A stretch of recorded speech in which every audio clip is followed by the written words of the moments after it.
Ibu bapak saudara, saudari yang dikasihi Tuhan, selamat datang kembali di kanal YouTube ini. Membuka pembahasan mengenai Mazmur 89 ini, saya mulai dengan sebuah lagu. Tuhan, berapa lama ku dilupakan. Mungkin ibu bapak saudara pernah mendengar suara yang lebih merdu dari suara ini. Tetapi lirik lagu ini paling mungkin kita temukan dalam Mazmur 89 ini. Di saat-saat umat Allah, di saat pemazmur ini merasakan perjalanan yang paling gelap dalam kehidupannya. Maka jika kita menghadapi sesuatu yang hari ini, saat ini, tidak seperti biasanya yang kita alami,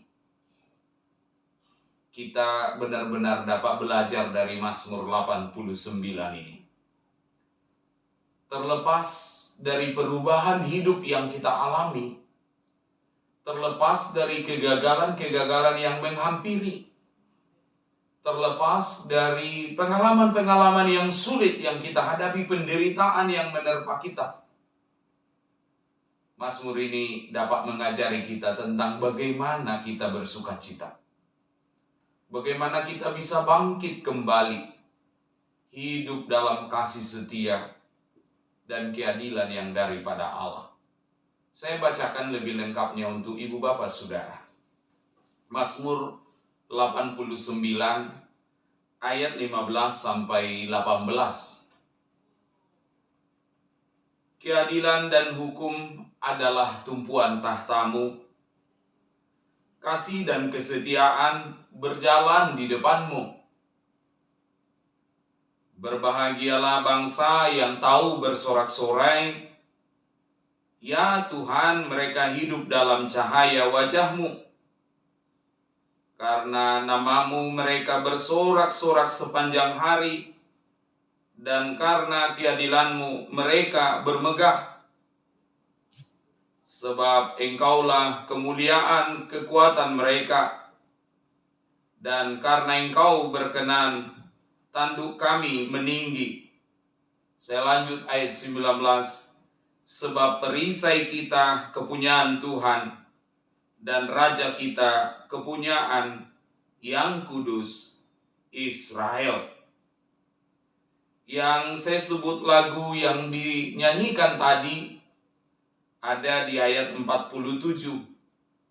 Berapa lama lagi ya Tuhan Engkau bersembunyi terus-terus, berkobar-kobar murka-Mu laksana api.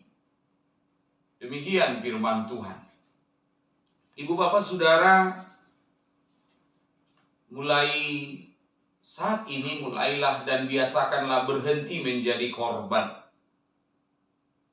Belajarlah mengatakan bahwa saya adalah pemenang. Dan ketika kita membaca ayat 15 di sini, keadilan dan hukum adalah tumpuan tahtamu. Di sini kita belajar bahwa Tuhan tidak pernah tidak bijaksana dalam menjalani dan mengelola pergumulan kita. Ayat 15 ini berkata, kasih dan kesetiaan berjalan di depanmu. Ibu bapak saudara, Tuhan memanggil kasih dan kesetiaan itu berjalan di depan. Supaya apa? Kita yang adalah orang berdosa, kita adalah manusia yang penuh dengan segala pelanggaran dan kesalahan di hadapan Allah. Kita beroleh anugerah dan kemurahan karena apa? Kasih dan kesetiaan berjalan di depan. Sebab tanpa kasih dan kesetiaan, maka apa yang terjadi? Kedatangan Allah itu adalah kehancuran bagi kehidupan kita. Lalu kemudian di ayat 16 dikatakan, berbahagialah bangsa yang tahu bersorak-sorai, ya Tuhan mereka hidup dalam cahaya wajah-Mu. Berbahagialah orang yang tahu sorak-sorai. Bapak Saudara, kita biasa mendengar suara. Dan di mana-mana suara mendatangi kita, mengejar kita. Sampai kadang-kadang kita mencari tempat di mana yang paling nyaman sehingga kita tidak dikejar-kejar oleh suara. Bahkan undang-undang mengatur dan menjaga suara juga diterbitkan supaya apa? Orang bisa merasa lebih baik dan lebih tenang. Tetapi Bapak Saudara, tidak selamanya suara itu masalah. Suara alarm di pagi hari membangunkan kita dari tidur kita. Suara musik yang indah membuat jiwa dan hati kita berseri-seri. Bahkan suara ambulans menyelamatkan pasiennya. Dan lain sebagainya. Bahwa di sisi yang berbeda, suara sesungguhnya banyak menolong kehidupan kita. Maka kemudian di ayat 15 dan 16 ini terutama disebut berbahagialah bangsa yang tahu bersorak-sorai, yang tahu suara Allah. Bapak Saudara, bangsa Israel kalau sudah mendengar suara sangkakala di tahun yang ke-50 itu, sorak-sorai dan kebahagiaan mereka menjadi luar biasa. Suara yang berbunyi itu telah membebaskan mereka dari hutang-hutang mereka, membebaskan budak dari perhambaannya, membebaskan harta kepemilikan dari sesamanya. Suara itulah yang mendorong dan mengangkat kita bersama-sama. Walau lagu itu tadi berkata, Tuhan berapa lama lagi kah engkau bersembunyi? Tetapi dari lagu ini kita sekaligus belajar bahwa suara Allah adalah suara pemulihan. Itulah yang mampu mengubah suasana hati kita. Mungkin kita perlu membedakan dua istilah yang sering kita dengar, emosi dan emosionalisme. Emosi itu mungkin karena ketika kita menonton sebuah pertandingan sepak bola, lalu kita menemukan ada gol yang begitu menyenangkan hati kita, karena gol itu lalu semua orang berlompat-lompat, bersorak-sorai. Itu emosi.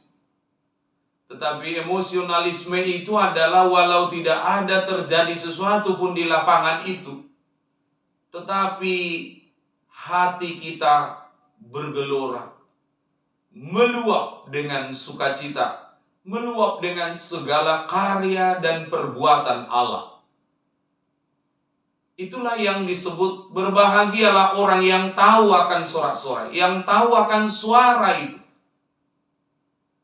Maka hidup kita boleh berjalan di jalan yang menuruni lembah, berjalan di situasi yang jauh dari yang kita harapkan, yang berbeda dari ekspektasi kita, yang penuh dengan pergumulan dan beban.